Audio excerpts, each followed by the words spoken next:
Thanks for everyone for attending, and for all of you who brought your own cups and or plates, excellent. For those who didn't, maybe use the back of your presentation notes as your plate. So moral of the story, be resourceful, and I think we all are.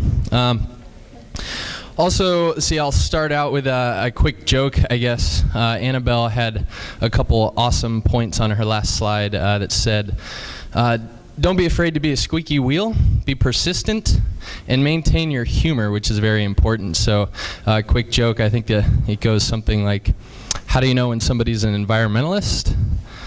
Don't worry, they'll tell you. So, just be a squeaky wheel and maintain that humor.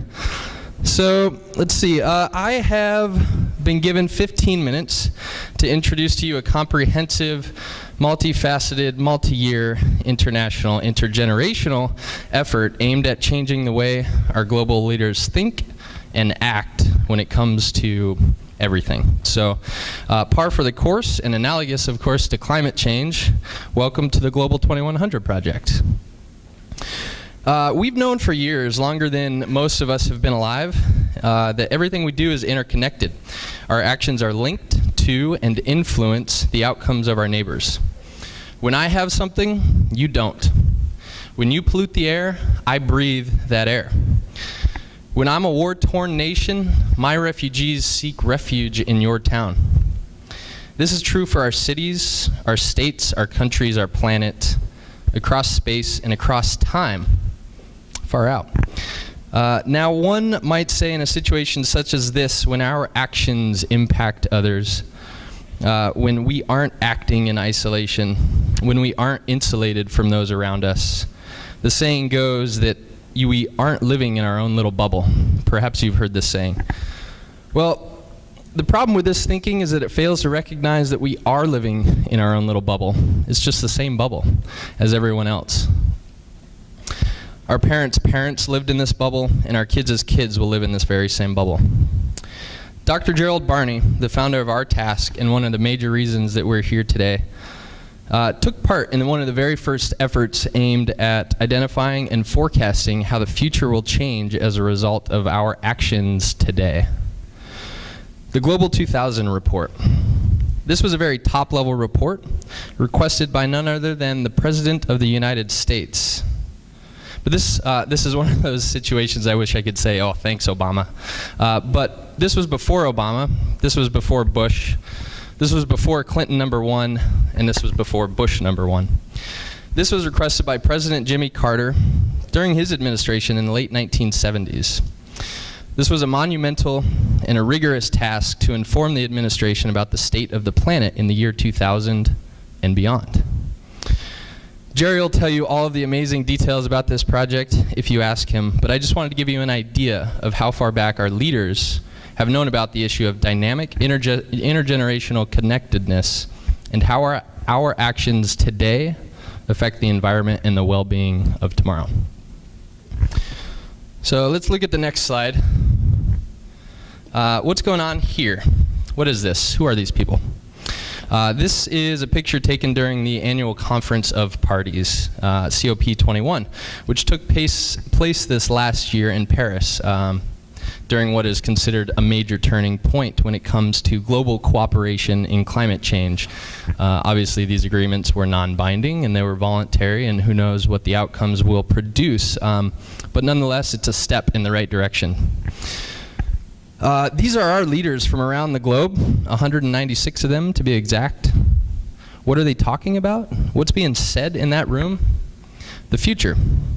They're discussing how our actions now will affect the well-being and the environment of tomorrow. Can anybody tell me what's missing in this picture? Besides maybe a disco ball and some fancy lights. The youth, us. The future generations. Why are they, the old people in fancy but out-of-style suits, deciding our future?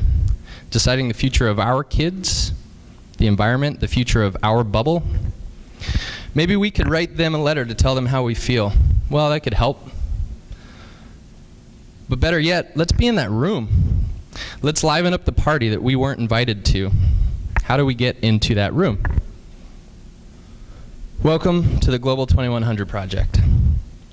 So let's first acknowledge that there are many individuals and organizations out there who advocate on our behalf, who fight to make sure that our future well-being isn't swept under a rug that's often identified as progress. These individuals and organizations such as Earth Guardians, Millennium Institute, Green and Gray, Leonardo DiCaprio, and many more are doing wonderful things to make sure that our voices and theirs are heard. But the future has requested all hands on deck for this. We need all hands on deck for this.